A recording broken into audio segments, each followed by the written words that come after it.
Assalamualaikum warahmatullahi wabarakatuh. Kembali lagi dengan saya. Di sini saya akan menjelaskan tentang interjeksi dan artikulasi. Interjeksi atau kata seru adalah kata yang mengungkapkan perasaan dan maksud seseorang.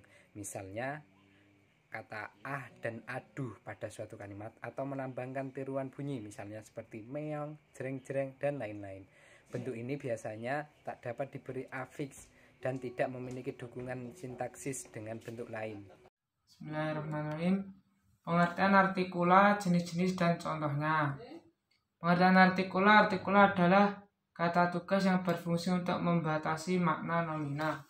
Jadi nomina yang awalnya bersifat umum dibatasi maknanya dengan diawali oleh artikula atau kata sandang. Dalam bahasa Arab, fungsi artikula atau kata sandang ini mirip dengan fungsi al. Dalam bahasa Indonesia ada 3 kelompok artikula, yaitu artikula atau kata sandang yang bersifat gelar, artikula atau kata sandang yang mengacu pada mana kelompok, dan artikula atau kata sandang yang menominalkan. Berikut ini penjelasannya. Yang pertama, artikula. Artikula yang bersifat gelar pada umumnya bertalian dengan orang atau hal yang dianggap bermartabat dan sangat dihormati. Berikut ini jenis-jenis artikula gelar. A. Sang, untuk manusia atau benda unik dengan maksud untuk meninggikan martabat, kadang-kadang juga dipakai dalam gurauan atau sindiran. Contoh, sang juara Christian dapat mengalahkan lawannya dalam 10 ronde.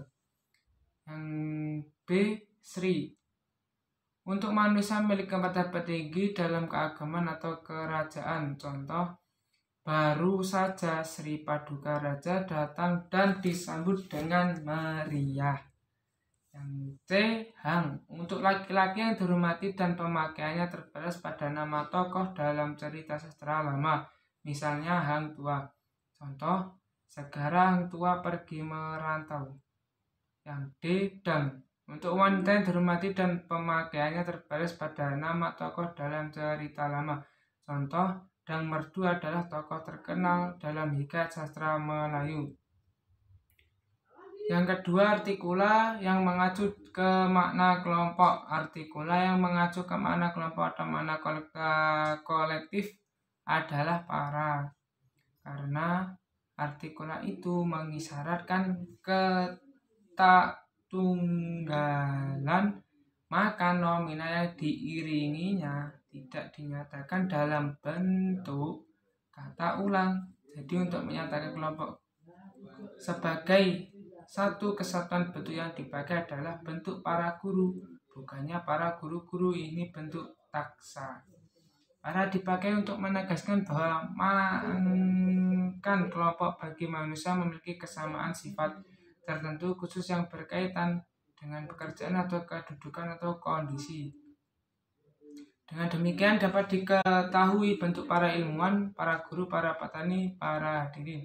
Akan tapi kata para tidak dapat disandingkan dengan bentuk nomina yang spesifik, misalnya para anak, para orang, dan para manusia. Dan para juga ada bentuk kaum dan umat yang maknanya mirip dengan para dan dapat disebut sebagai artikula. Akan tetapi kaum dan umat penggunaan lebih spesifik dan tidak bisa saling menggantikan dengan para. Contoh, perayaan HUT PGRI diikuti oleh para guru di seluruh Indonesia. Adapun yang ketiga, artikula yang menominalkan. Di samping artikel yang menyatakan gelar dan mana kelompok, ada artikula atau kata sandang yang menominalkan. Kata sandang yang menominalkan maksudnya kata sandang yang dapat menunjukkan arti jumlah. Arti jumlah yang dihasilkan oleh satu artikul. Bisa berbeda, bisa tunggal, bisa pula jamak, bergantung pada konteks kalimatnya. Contoh, aku tak sampai hati melihat si miskin mengambil makanan dari tong sampah. Si miskin dalam kalimat ini, kalimat di atas menunjukkan arti tunggal, maknanya satu orang miskin.